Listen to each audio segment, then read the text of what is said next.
avec. Or, aujourd'hui, en Occident, on veut remettre tout ça en question.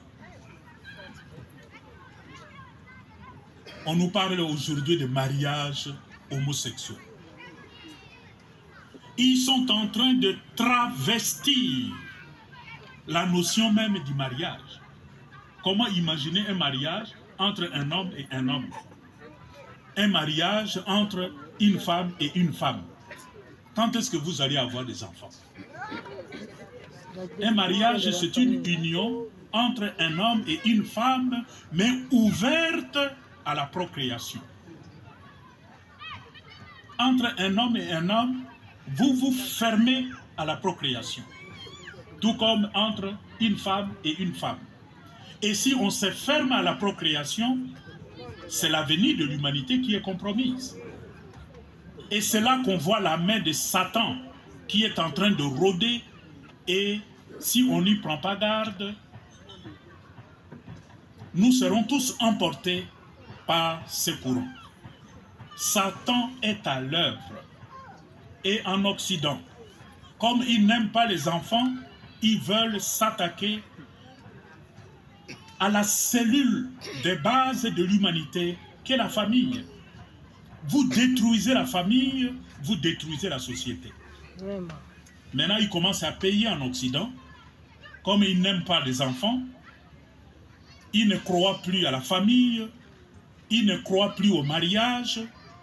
L'Occident est aujourd'hui en perte de vitesse, en termes de valeur.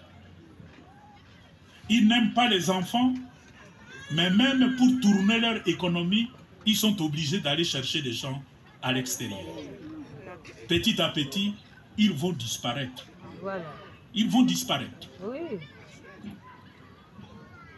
Nous leur souhaitons bonne disparition. Ce que nous ne voulons pas, c'est quoi? C'est qu'ils veulent nous imposer leurs pratiques, que d'ailleurs le président Poutine appelle mœurs décadentes de l'Occident. C'est une culture décadente. C'est la décadence culturelle et morale d'une société. Une société en décadence. Mais ils veulent imposer ça chez nous.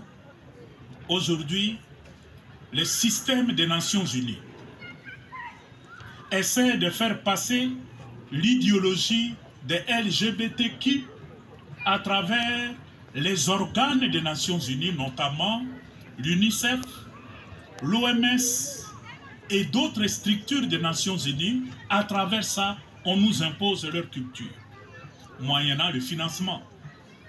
Et si vous n'acceptez pas, ils coupent le financement. Or, notre culture en Afrique n'est pas comme ça.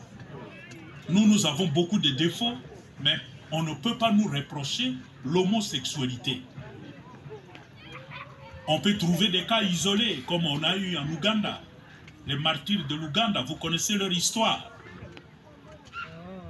Mais l'homosexualité était pratiquée par la noblesse en Ouganda, mais c'était une pratique plutôt mystique. Comme dans certaines cours, on vous fait croire que pour avoir un pouvoir, tu dois avoir des relations avec de proches parents. Ça, c'est une conception mystique. La société ne fonctionne pas comme ça. Voilà. Donc, cette pratique n'existe pas chez nous. Voilà pourquoi, quand le 18 décembre du Saint-Siège, nous avons reçu le document Fiducia Supplicans, signé par le préfet du Dicaster pour la doctrine de la foi et contresigné par sa sainteté le pape François, il y a eu levée de boucliers en Afrique. Voilà.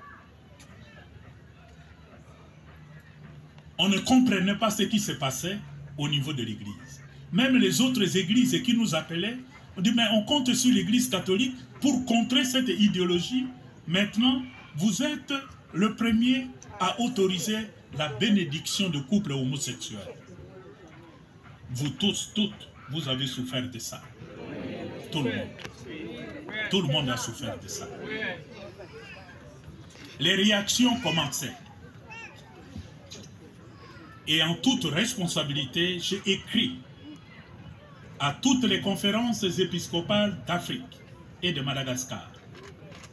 Parce que nous sommes tous rassemblés dans une structure qu'on appelle SHEAM, Symposium des conférences épiscopales d'Afrique et de Madagascar.